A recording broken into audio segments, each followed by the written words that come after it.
Okay, welcome everybody. We'll just get started in 15, 20 seconds.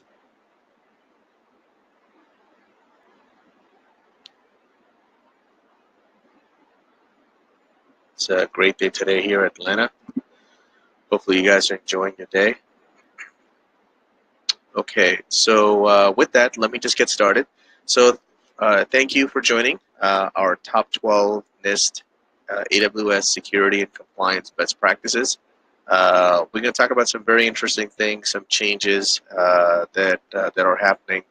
And also you noticed that we made it top 12 versus top 10.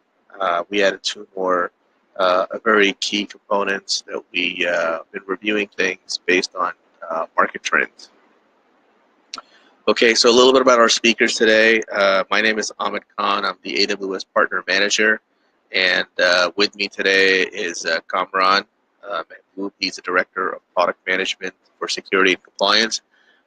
He will be assisting me, hopefully moving forward, and we'll continue onwards. Okay, so what we will be learning today, okay? So first we're going to kind of kick off with some basics around NIST, and I'm sure some of you may already have that packed down, but just for review, we're going to make sure that we set the tone and scope appropriately for the NIST process. We're going to focus mostly on the NIST 800-53 version 4, but we'll talk about FedRAMP and other areas because they're all tied, basically tied together. Okay, and also we're going to discuss the AWS Security and Compliance 3-tier architecture. This is a reference architecture that AWS provides as a starting point. Okay, and I'll add the missing elements and those sort of things as we cover the top 12 best practices. We are going to get into the Center for Internet Security Controls for AWS CIS benchmark.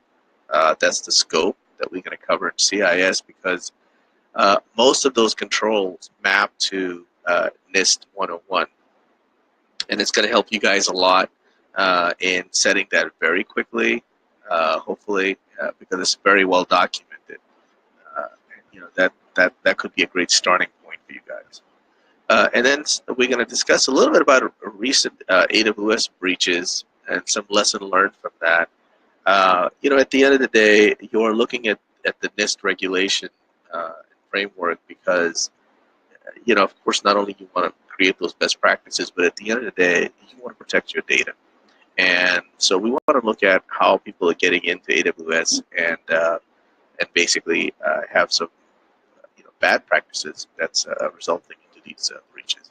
And then the meat of it is the top 12 NIST controls, what they are, and how we can potentially effectively use them.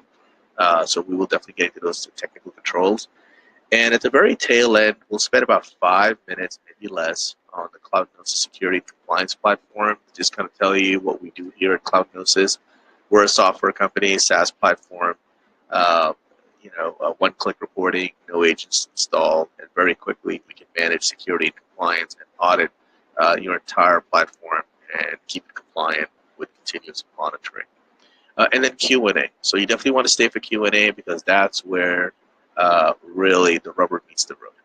Because we get some very interesting Q&A that, frankly, we get to learn from it too. To be upfront with you. Okay, the NIST basics. So first of all, NIST Cybersecurity Framework (CSF) is being adopted very heavily. We go to a lot of accounts and we ask about NIST, and they say, "Yeah, we're looking into it, or we already started," or some say, "Well, we already completed." So Gartner is projecting that 50% of organizations in the U.S. at least will be NIST ready by 2020. So that's a big number, and surely we had such a huge response for this webinar that's probably very true. Even if you're NIST ready today, you probably are for, let's say, private cloud like VMware, and you're looking at the AWS cloud as it's growing very heavily, and you may be wondering that how we can kind of bring that into the fold, or make sure that our cloud infrastructure is also NIST CSF ready. And now this is for, and we have some international customers here too on the call. So for the federal agencies, which is FISMA, the Federal Information Security Modernization Act, FISMA, those metrics, they have been actually organized around the CSF. And so our federal agencies, the U.S. agencies, are actually required to implement them by law. Why? Because President Trump basically kind of handed down the cybersecurity executive order back in April 2017. So we have to implement those. So all the federal agencies are gearing up, and they have some series of deadlines that they have to deliver results. The last deadline was, I think, January of this year, and there's multiple deadlines every 4 months, 6 months to submit the outcome. So okay, and of course there is the Gov Cloud, the government cloud of AWS, which is FedRAMP ready. So you should be aware of that, and it is off of course, NIST CSF framework. So something to keep in mind. And for the NIST 853 Rev 4 high level, there's about 1,000 controls, and it's spread across 19 different control families. And it's kind of divided at high level, very high level, into 5 core principal areas. So we're going to touch on those in the next slide to talk about those core principal areas. So again, important note. NIST is a well-recognized framework, certainly in the U.S. And frankly, I used to live literally like 10 minutes away from the NIST campus, a huge, massive campus. And it's interesting that it's all fenced in, but they have their own deer. So at the entrance, you see the guard, but you see all these deer sitting around below the tree taking a shade. So very beautiful, nice campus. Some fun facts you should know about NIST, and it's in Maryland, of course. That's where I kind of grew up. Okay, all right. So the core stuff. So the core structure, again, there's about 1,000 controls, but it's kind of divided into these, 5 security principal areas, which we all know. If you are from security, you know this well: identify, protect, detect, respond, and recover. And as all these things are in there, and I'm sure many of these practices that you're doing today, so it should be fairly easy to map them, and I'm going to walk you through some of those mapping exercises as to how to do that. But I'm going to keep it kind of focused around AWS because that is really the attention factor here, and of course on the cloud. Now, some of the things that I circled here because we find that people struggle with these areas. And actually, we should have circled data security as well and protect. But risk assessment is an area that you have to do. You have to conduct risk assessments of your company, of your systems, of your process, and people, and so on. So that's an area that you should pay kind of special attention to and spend more time because it's going to help you prioritize investment as well for your management. The second area is just protective technologies. There's a lot of tech out there, but I still see that people are not having DLP turned on or some basic services turned on, even within AWS environment, to actually protect them. And same thing in the detect column, where you have to have your detection processes sort of documented. But the documentation of those processes is just for the regulators to show, and frankly, they're really not effective in terms of maintaining a continuous security posture within the cloud environment, for sure, because the cloud changes so fast. So you have to have some form of tools and technology or scripts and automation that you guys have written in the continuous monitoring piece of it, because you really have to kind of monitor every hour on the hour of what's going on. I mean, you may be compliant an hour ago, but you may not be compliant 1 hour later. So we'll talk about those concepts as well and how you can achieve those. Again, these are challenge areas that we see, but you may see other areas as well. Just want to kind of point and highlight that. Okay, so next slide. So people ask, hey, is AWS truly certified, and to what level? And well, the short answer is yes, they are absolutely NIST 853 certified, and they have other attestations as well for FedRAMPs. And there's a link at the very below of the slide that you can actually get to if you want to see the attestations from the third-party auditors. And they're, of course, ISO 27000 compliant as well. So they meet the international standard.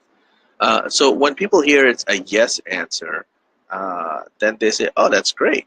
We can put our applications in, and we're going to be compliant too. And frankly, the answer is absolutely no to that, because we're going to talk about shared security model, and we're going to talk about specifically which areas NIST, AWS compliant from NIST perspective. And it's really those subcategories are rendered to meet one or more of the following three bullets that you see there. So either they have direct services that are mapped to the regulations line item, or that they have identified that this is a customer responsibility, or that they have a third-party certification that, yep, they definitely need that, that entire row that's called for. And we're going to show you what those rows look like. So just before that, I want to touch on this because I come across executives and we talk about security in the cloud, and they say, well, cloud is pretty secure. And I say, well, that's right. It's actually very secure. But have you looked at the shared security model? And I'm amazed that 30% of the time I get, well, what's a shared security model? So if you don't know, I'm sure many of you know, but if you don't know, get yourself familiar with this, because this is the core foundation of security in AWS. There are things that they do extremely well at the bottom, which is in yellow, right? They're responsible for the hardware and defenses and people and background checks and edge locations and all that. But once they stand all up and they have all the certifications for the bottom layer, the top layer is you guys. You guys are spinning machines, services, putting your load balancers, firewall, and so on. So you are responsible for security for all of that. And that's the blue area that we're going to talk about, how you can get your applications and networks and microservices and APIs NIST compliant. Okay, so let's take a look at this architecture. And again, this is published by AWS, but there are a few important things to note in here and a few things that they don't actually describe, which we will describe in our top 12 controls in more detail. But in this architecture, these are some of the services that are used. Okay, the identity access management, the virtual private cloud, and S3, and so on and so forth. And we're going to go through these obviously in the security controls that we're going to talk about.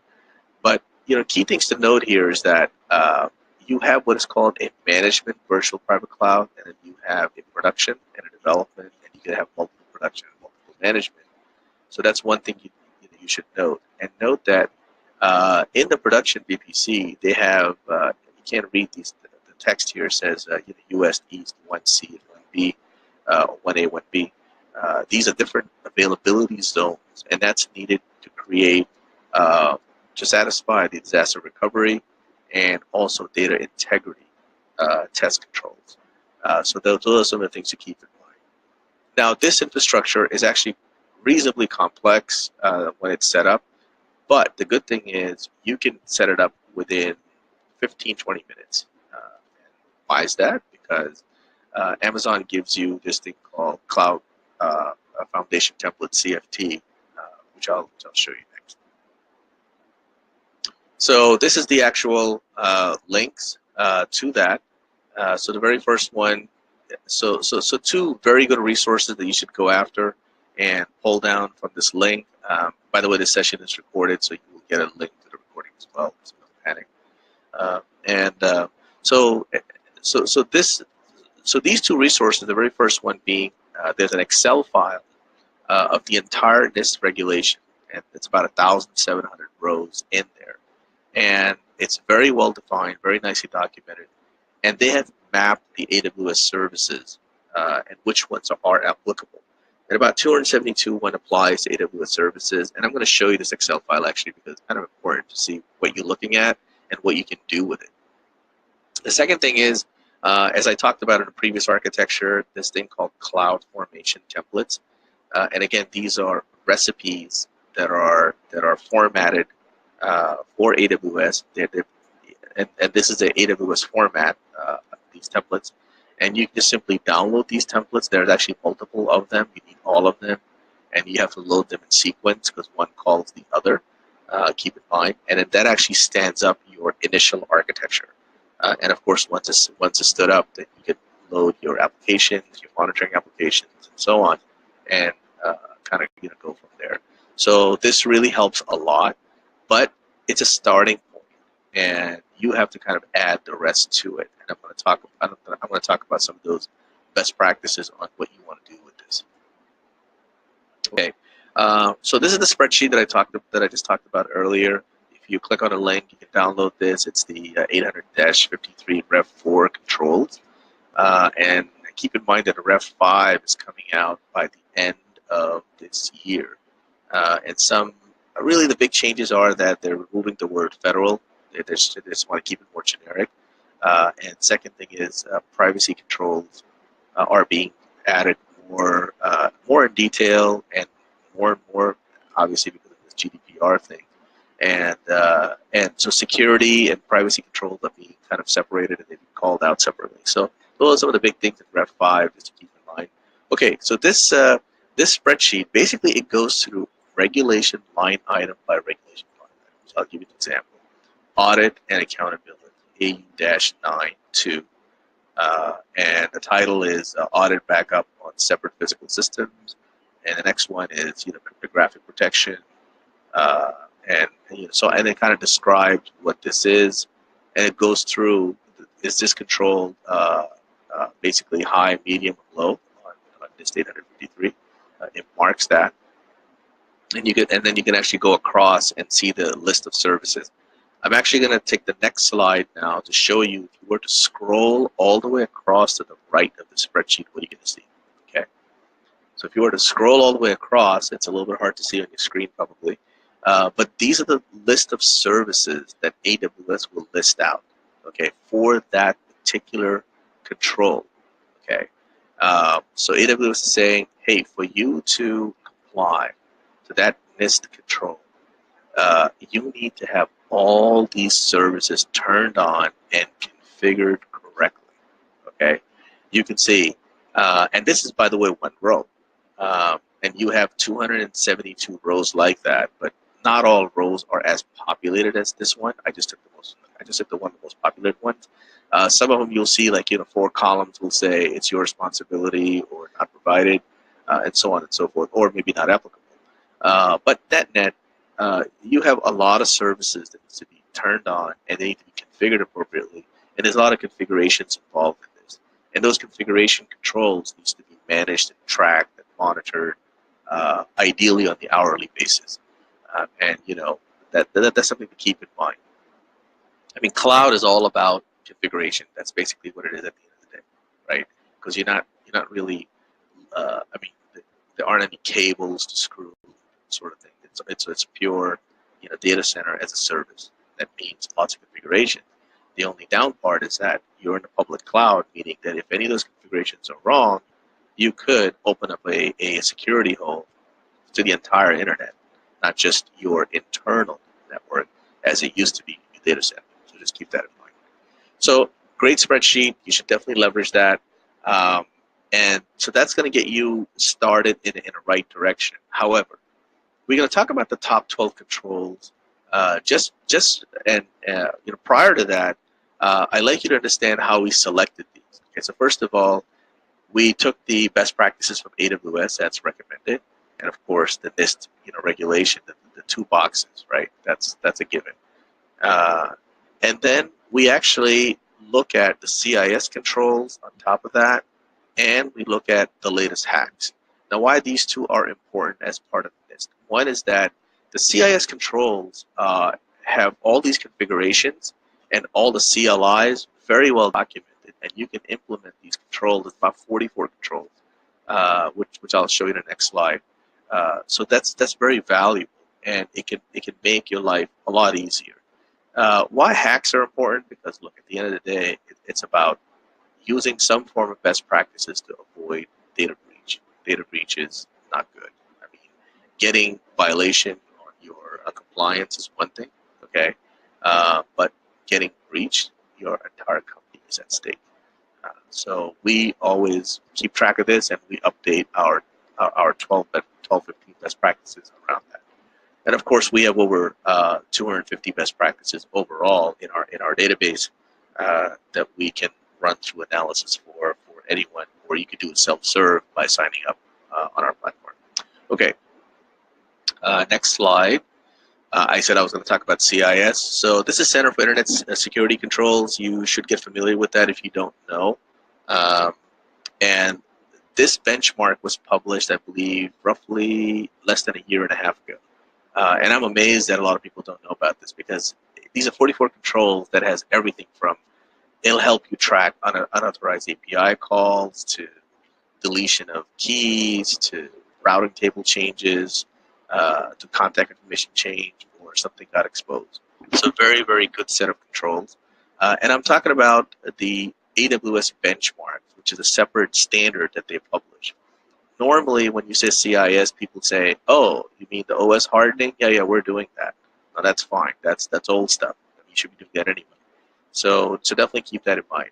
I'm going to take a quick poll here just to get an idea of, how many of you are using these controls, the CIS controls. Just curious. So this will help us with our market study and kind of help drive our presentation content as well. So I'll give a couple more seconds. Okay, numbers still varying. Okay, all right, good. So I'm just going to go ahead and close the poll at this point. Just one more second. Okay. I'm still changing so quickly, but it's interesting results are seeing. Okay. All right. I'm gonna hold up to that, and you should be able to see the poll values in front of you. So 38% of you said yes.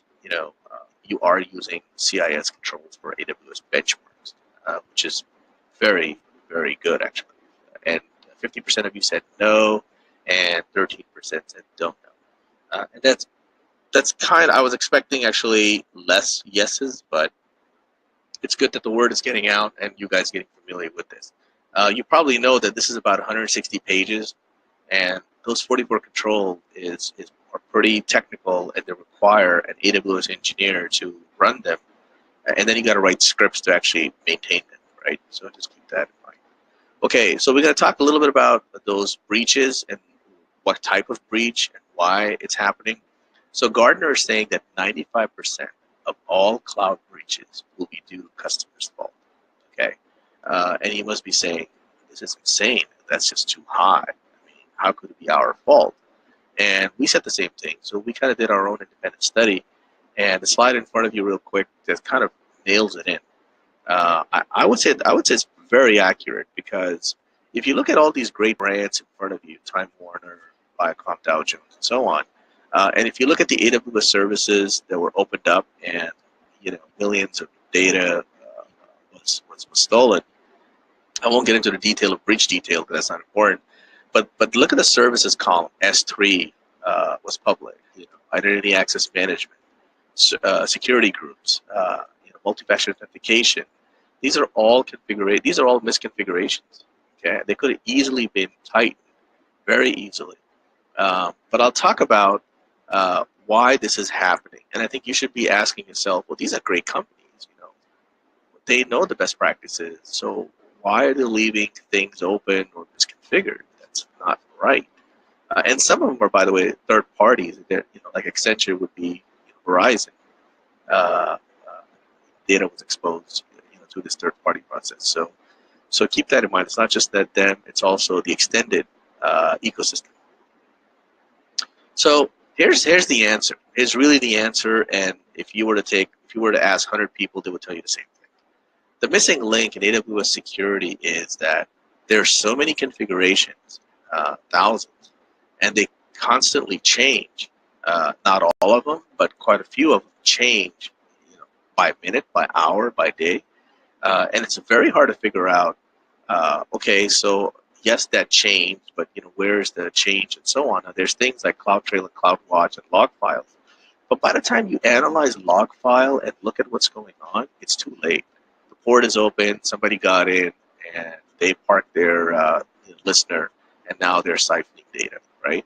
So what you need is some kind of a real-time automation that runs every hour or 15 minutes and can constantly analyzes your configurations, but it analyzes for best practices, for those intelligence. That, are you setting things right or not? And if you're not, then it should immediately alert you, and then you should know right away that you have to take some action. And it also tells you how to fix it too, not just alert you. So keep that in mind, that automation and continuous monitoring are very important. And I'm sure you guys are probably discovering that over time as your cloud matures. And of course, we have lots of capabilities around that. Okay, let's dive into top 12, because that's really the meat of the presentation. So I'm going to kick this off. So the very first one is identity and access management. Now within that, people enable kind of like root access, root accounts to everything and not restrict them. So first of all, you should try to avoid the use of root. You should rather create, if you need admin rights, then you should be using users and roles and policies around that, rather than just giving root access, because root access are very dangerous, and it just increases your radius, basically considerably from a breach standpoint. And believe it or not, 1 in 3 customers in the corner, and basically talk about that. So again, very important, IAM and not the root account. Okay, use IAM, not the root account. The second one, which is IAM itself, but within the IAM system, the Identity Access Management System, what do you need to watch out for? Well, so first of all, you should be having policies around groups and roles, and not on users. So that's one very common thing that we see, and our capability highlights that and tell people not to do it, because that is absolutely for potential access. And take a look at your. There's something called IAM Policy Generator and Policy Simulator. So take a look at that. That can help you a little bit to audit some of these things. But again, it's a tool that you need to learn within AWS to be able to get that, and have some understanding around it. So again, use strong passwords and review permissions all the time, especially things where are not used for more than 90 days. You should kind of figure out why it's not being used for 90 days, and then try to turn those off. So we see a lot of things hanging within IAM. Enable multi-factor authentication. Many of you probably know this, so just keep that in mind, that especially for admin users and for root users, you should be using multi-factor authentication. And one of the reasons being is that on dark web, employees are selling admin passwords, root passwords, in a dark web for anywhere for $500 to $2,000, depending on the type of company and data that the dark web wants to hunt for. So if you have MFA turned on, your employee of yours can do things like that, and you can catch them pretty quickly because MFA was turned on. Only they're the ones that have the actual code to get access. Okay, so number 4 is must use the VPC and not classic EC2 instance. Now, what is this VPC and classic EC2? Well, first of all, VPC is called Virtual Private Cloud. It's an Amazon term, and it's basically creating a private space inside of the overall space that they give you. And within the VPC, you can control your network tables and your IP access, ingress and egress, and traffic, and so on. So the thing to note just for this slide is you must use VPCs, and inside the VPC, you have to create your EC2 instance or your host. Okay. Normally, people are in a hurry, and they'll just start creating their host, tell you that, hey, you don't have VPCs in your around your EC2 instances. So definitely keep that in mind. And also, separate subnets with different application tiers. Okay, so especially the private backend subnets for applications and databases, because those definitely need to be managed. And I'll show you graphically a few slides over how to manage that more effectively. So here, you have basically multi-tier web architecture, web tier, application tier, database tier, and your EBS volume, your disk. Okay, so you wanna make sure that for the web tier, the port 80 and 443 are the only ones open to the internet. And if engineering staff needs to get access to the host, then they should use that jump server or the Bayesian server, which is explained one slide over. But basically, it's a server by itself that gives you access remotely in a very secure way, rather than getting directly into that. And then a same thing for the third-party folks as well, which I'll explain that in a minute. And making sure that all other internet ports are blocked by default for your database tier. It's surprising how many people leave their database tier to the internet. And so open VPCs affect everything, everything from load balancers to databases to Redshift, and so on and so forth. Now there is one thing called Web Application Firewall. Highly recommended. So everybody should have a WAF turned on, and of course Amazon provides a default WAF that you can turn it on. It's very low cost, but a lot of companies like to have a more powerful WAF from F5 or Palo Alto Networks. Those are actually great. So you can use either or, and basically go from there. And constantly audit your rules again every hour in the hour. Make sure the ports are not open. So again, there are tools and technologies out there that can help you do that. We are one of those folks that actually do these kinds of things. Number 6, must use Bayesian Login for each availability zone. So first of all, you should have disaster recovery and data integrity to availability zones are important. But there's something called Bayesian host, which is a separate EC2 instance that I showed you in the initial architecture diagram that AWS says that you should have, which actually runs within the VPC itself, and it's peered, or it's called a jump server. So it's instead of just launching your host by itself, you're putting it inside this VPC thing, and then you can't put your monitoring tools in the same VPC. You have to create another VPC, another virtual private cloud, and put all your monitoring capabilities in there. And if admins needs access, then they need to go through that secure shell process. It's called SSH. Again, technical things, NIST, GDPR, or what have you. And again, the goal of Bayesian host, the jump server, is really to control the blast radius. And by the way, you should have one Bayesian host for each zone. So if there's multiple availability zones, you should have those separate.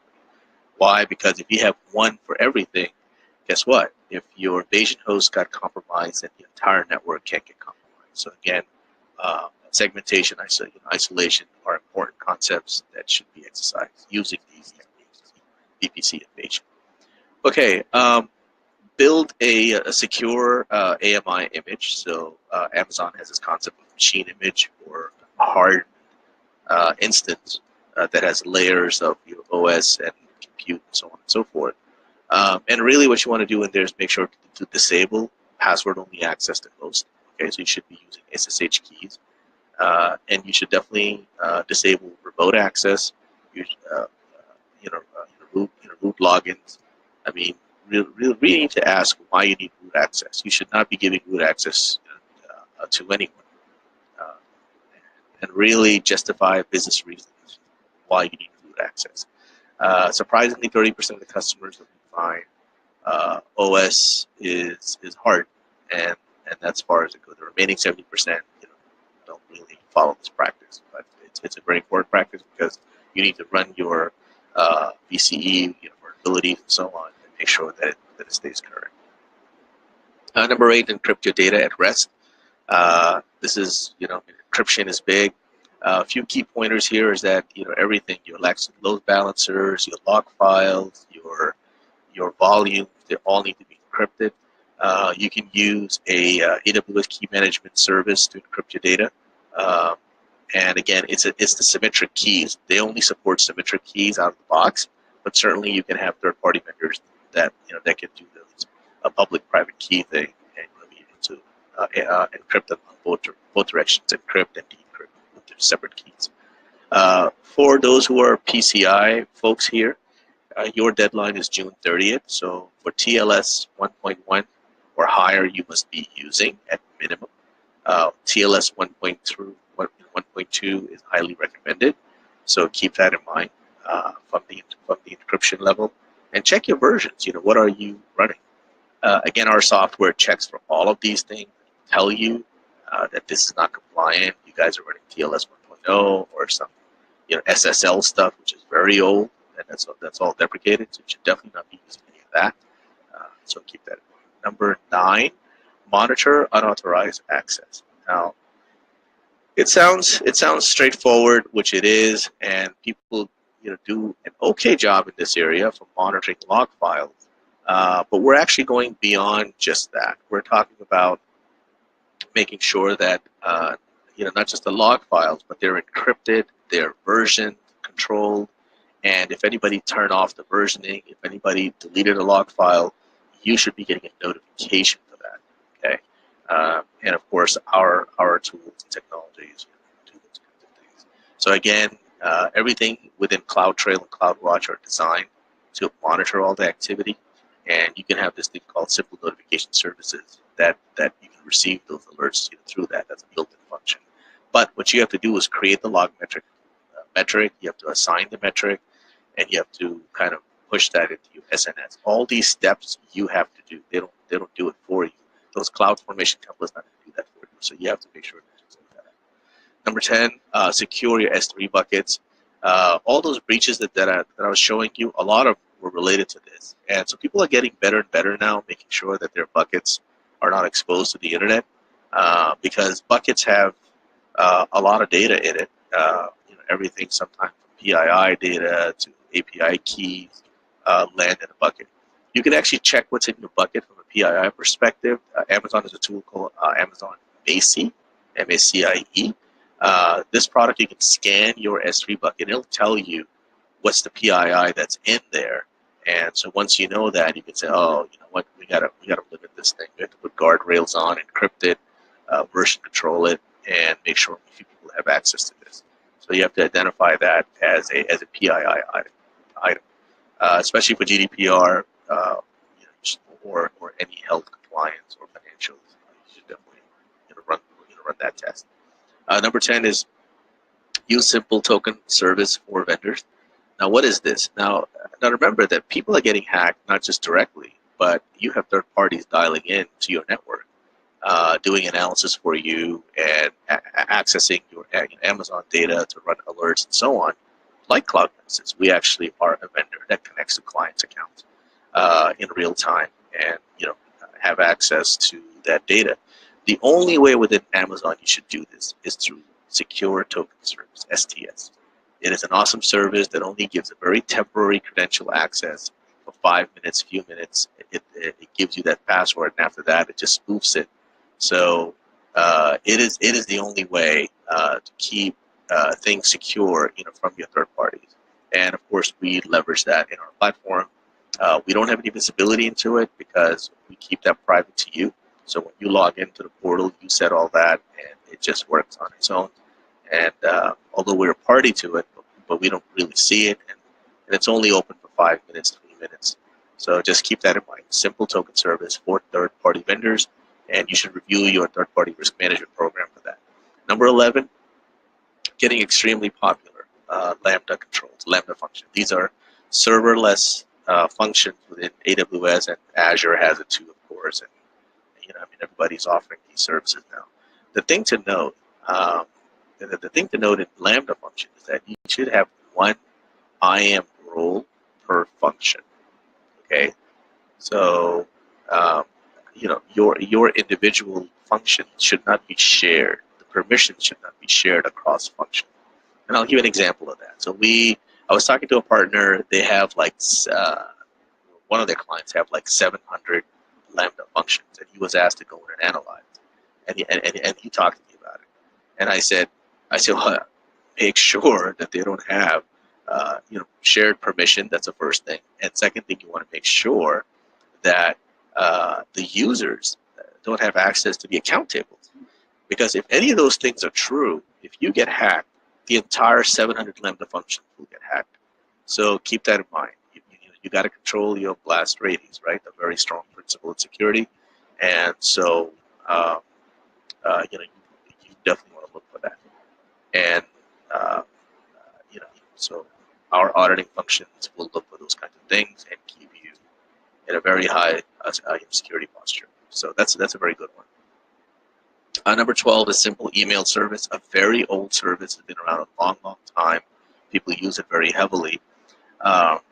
The risk here is that with email spoofing, okay, so most ways people are getting it is through email, and you don't want to get an email that makes you do something that you don't know if it's. You think it's the real user on the other end, but it turns out someone spoofed it. So you just want to make sure that resource is not accessible to unknown AWS accounts, or it's not open to public. Because if SCS is open to public, anybody can get in and impersonate and send you an alert to click on something. When you click on it, your AWS infrastructure could be potentially compromised. So keep that in mind. I'll give you one more bonus one, and the reason why I put this one in because we're seeing Elasticsearch service is being used very heavily now in AWS. People are using the service to do machine analysis on log files, but this thing creates kind of like a storage function. So Elasticsearch, think of it as a secondary storage technology. It's sort of like a disk or a file system. And the minute you have data sitting somewhere, you have to worry about protection of that data. So if it's PII compliant specific type data, or even some form of sensitive data, then you definitely want to have encryption turned on. That's the first thing. And second thing is that you want to make sure that the access to that data is not public. Okay, you'll be amazed that people leave this thing open for others to get it. So definitely keep those things in mind. Okay, so right after summary, I'm going to touch on just a quick 5 minutes, and then we're going to go into Q&A. So I don't want to pace you guys just to make sure that you guys are kind of not getting tired of this long presentation. So hopefully we'll just wrap this up in 5-6 minutes. Okay, so very quickly, what we learned today is a cloud security shared security model. Automation is key to maintain best practices and maintain a compliance posture. Third-party risk management, right? It's not just you; it's your third parties you need to worry about. So take a look at those CIS controls and put that into contract. They should give you a report on their AWS infrastructure that they actually comply to that. For NIST, there's over 300 plus configurations to track. Let me tell you, nobody reads that, and it's only for auditors to have a checklist on. But it's kind of completely useless from an actual execution standpoint and actually maintaining security.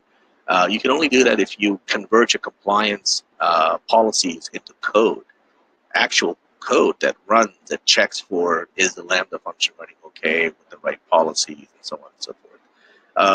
And learn and enforce those rules that I've talked about, those CIS rules. Create a baseline. You got to know where you're at. So create a baseline for your cloud infrastructure.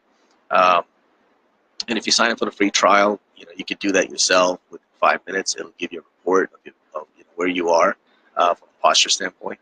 I'm sure, you have to at some point invest in security compliance tools for continuous monitoring, reporting, and evidence collection. So all this requires evidence collection, and you have to prove that you've been following through and you have been compliant, not just now, but in the past as well. So definitely keep that in mind.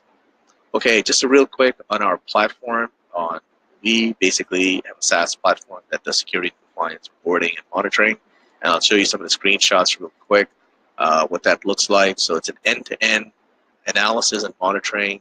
We map all the regulatory controls for testing, this thing runs. This is agentless-based capability, and the reports are generated in PDF form. You can export them, and you can also, within the product itself, of course, have all the remediation data in there. So any violation, everything is broken down to risk levels, what the risks are, and they're divided into towers like logging, networking, and so on. And these are some of the samples of what the reports look like. They're by, let's say NIST line item number 1.15. It gives the rule description, and it tells you what the result was of that security control test, and it tells you that you pass or fail, and what the severity level was. You can also see it globally on kind of like a geo map, and just a quick summary on the compliance dashboard. The security dashboard gives you all these attack surfaces, where your assets are, and so on. And then there's also a health dashboard that tells you compliance over time, how you have been doing. Are you trending upwards and downwards? So hopefully you're remediating, and your trends are actually going downwards. You can also look at all of your machines and the status of those machines, and to see if they're compliant or not. And you can also turn off these machines because you want to reduce attack surface by shutting these machines off through tags or through policies. We have those types of functions as well. And it generates some cost saving elements as well. Of course, when you turn off machine in AWS, you save cost. So all that is here. And with that, I am going to open the chat room, and you can start sending me some questions here. Okay, so I see quite a few questions here. Some of you posted. Okay. All right. Let's see which one. So WAF have signatures. So how effective are they versus just building secure apps? Since WAF aren't really good against zero-day attacks. No, WAFs definitely are not good against zero-day attacks. And they have, okay, so again, it has to do with what type of WAF. You're talking about just the basic WAF that AWS has, or if you have something very strong like a Palo Alto one, which is very well connected and updated and so on. I mean, bottom line is you should have a WAF running. I think that's a question you're asking, WAF versus just building secure apps, since WAF aren't really good against zero-day attacks. The WAFs are not just for 0 days, but they're doing a real-time check on traffic coming in and blocking things like SQL injection and cross-scripting, and also if you have a lot of bump traffic coming in, someone's doing a lot of pings, then it can kind of dwarf those kinds of things too. So it definitely has value, but again, I'll just leave it up to you. It's not a compliant a mandate that you have to have a WAF. That's your choice. So I'll leave it at that. Okay, can we get the PPT? Yes, you can get the. Just send us an email at info@cloudgnosis.com. We can email you the PowerPoint. Okay, so webinar keeps freezing. Sorry about that. That's just our webinar jam, folks. I guess I have to have a talk with them. Okay, so the question is, one question is around third-party risks. Okay, so third-party risk, and specifically around how you can effectively measure their security posture if they're running AWS Cloud. It's actually not too hard. If you were to ask them, say, hey, can you run a report on CIS controls or just even AWS advisory controls, you can have a very good starting point. And that can be done, if they were to subscribe to some service. So that's kind of my answer there.